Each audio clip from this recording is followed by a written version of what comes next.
walking around downtown. I can get used to this. So, dealing with anxiety. I'm going into a store now, so I'll come back. Never mind, it's closed. My grandpa, he's getting some physical therapy, and I'm just walking around downtown while he's doing that. Cognitive distortions, I think, are part of where what the anxiety stems from. Cognitive distortions, where we distort reality. In response to those distortions, we feel anxious. Okay, I'm going to cross the street here for this.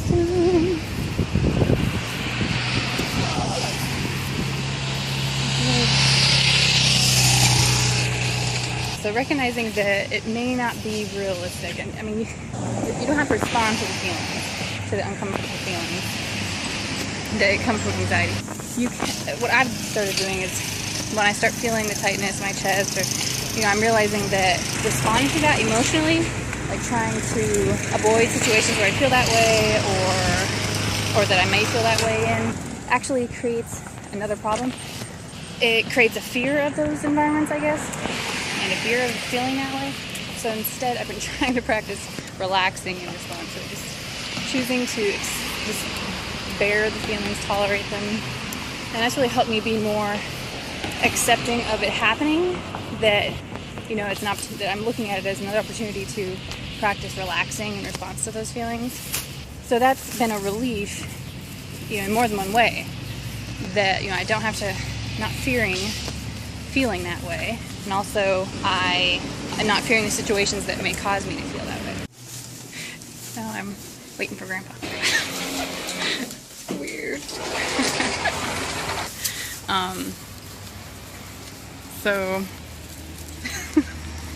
So walking around downtown did not work out so well.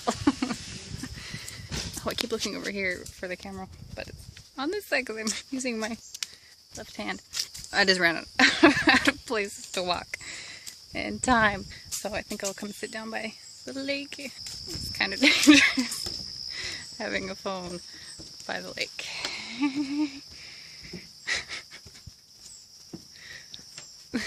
So, oh man.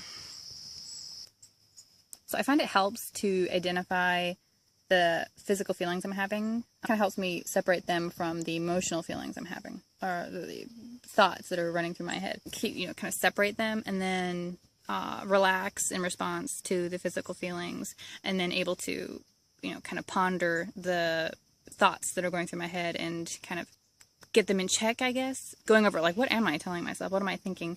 Is that realistic? Or is it one of those, cognitive distortions that I deal with? Normally our reaction to any sort of unpleasant feeling is to kind of resist it, and, the adrenaline starts pumping. It's been kind of interesting to practice. Maybe everyone else doesn't do that. I did that. Whenever I experienced unpleasant feelings, my reaction was to resist it. So lately I've been practicing just being accepting of it and almost pretending like that's just how I feel all the time. Like that's just normal. We all feel a certain way, and that's normally. We all feel a certain way normally. And, who's to say there isn't something even more pleasant to experience if we were able to compare it, how we feel normally to something even better.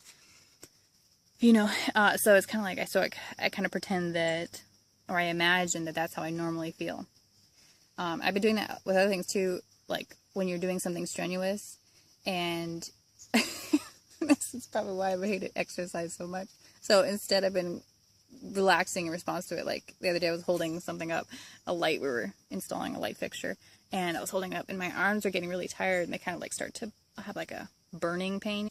One's reaction, or at least mine reaction would have been to like, oh, I've got to, to tense. But instead I was just like, kind of like just wondering, how long could I hold it here, pretending I'm not feeling any sort of strain in my arms. Of course I held it up the whole time, and it wasn't that long or anything like that, but this is kind of an interesting thing to experiment with, the just kind of like not responding to our physical feelings in the way we typically would, identifying the feeling, but then relaxing in response to it. It makes me feel much more able to manage my feelings and capable of pursuing a healthier lifestyle. I've actually been like jogging anytime I can jog, like distance, not in front of people, but but just like if I'm just like having to walk up to the barn or something, or to the mailbox, I'll like jog there instead. I actually like the feelings afterwards, rather than in the past I would have been like, I'm never doing this again, you know, or that was, you know, really, that was awful. Actually kind of like, I'm looking forward to it, which is very uncharacteristic of me. So I think that's good results. That is, for me, you know, I don't know if it will work for other people, but it's good results for me. So my hope is with time and learning to, and practicing, just relaxing in response to anxiety and the physical feelings, that eventually it'll kind of just like fade away. And I think it has gotten a little better, you know, since, you know, like my teens and stuff, when it was probably the worst. I dealt with a lot of, I guess, social anxiety related to going to things. I remember when I was like 12, you know, going up to order like deli meat or something. Oh man, that was just like, I begged Mom not to make me do it, but she was, when she sets her mind to something is good for us, then she will make sure she's not going to back down. So yeah, and you know, as I got to be a teenager and stuff, you know, I got over that, but I still dealt with a lot of anxiety related to going and doing anything new that I wasn't familiar with. And just in the last, you know, probably 5 years, I've kind of started practicing not backing down from anything. Or like, you know, if someone asks me to do something that I haven't done before, just like, okay, you know, I can do it, you know, because, and I think what's helped me get to the point of doing that is that it's like I've completely detached myself from the results. Like, okay, you know, I detached myself emotionally from what the results are going to be. It's like I'm just accepting of however it turns out, whether the person I have to go interact with is going to be rude or confused or, you know, or irritated with me or whatever. I just kind of like, I know going in that, you know, I can just ask questions, you know, try to communicate myself clearly. And then also, you know, having, you know, knowing ahead of time that, you know, I want to be helpful and polite and, you know, seeking to do that. And so it's like, I have nothing to be afraid of with those goals, you know, of being friendly and communicating what we need, you know, whether it's, you know, buying something or talking to someone on the phone or whatever. Those are my goals. And then all I can, you know, I'll do my best to make that happen. And then, you know, whatever there are the results, you know, that's whatever that's the way it's supposed to be. You know, I can't control the outcome. And, you know, I still have a little bit of emotional reaction, you know, the physical feelings from anxiety in response to doing some things I'm unfamiliar with, but it's gotten so much better since I was a teenager, and it's almost kind of exciting now to go do things I've never done before. This can be a lot more difficult to do, but I think it's important also to take some time and ponder, you know, where is this anxiety stemming from, and like, you know, like with the cognitive distortions. It's not very difficult for me, at least, to identify what are the different ones I do struggle with, but what's causing me to think that way to begin with, that I haven't been able to identify, and it feels like it's so deeply buried. I mean, it's something I've been doing since I was quite young, so I don't know where that's, you know, what am I holding on to that's causing me to behave in that way. I guess I want to take the time to ponder it a little bit and kind of clarify to myself what reality is. I got a long ways to go. I guess another thing too is realizing that you're not a bad person for feeling anxious about stuff, you know. Yeah, it's, you know, not very helpful, and I imagine some people may feel burdened by it, you know, dealing with someone who has anxiety issues. I know at times I think my family has been kind of just like, oh, seriously, Rebecca, you worry too much, you know, and I understand why they feel that way. It is, you know, when someone's always being negative or worrying about things, that can be hard to deal with. But I'm not a bad person for feeling this way, you know. It's a struggle. We all have struggles, and I have my struggles. This is one of them. Take it or leave it. It's the way I am right now. I don't want to be this way, and I'm trying my best to get over it and become more confident and accepting of, you know, the circumstances, but I am where I am. You got your struggles that you're dealing with.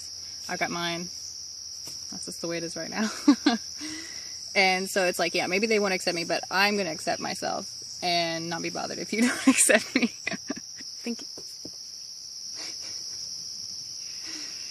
So I think it is getting better, and that's encouraging, you know, to feel that way. I hear an airplane. Gosh, it's so pretty out there. Pretty blue, and a couple boats, people fishing. Every day you wake up and you can, you know, be the person you want to be. You know, every moment we get another opportunity to choose to be the way we want to be, to choose to act in the way that we feel is most enriching to our lives and to the lives of those around us.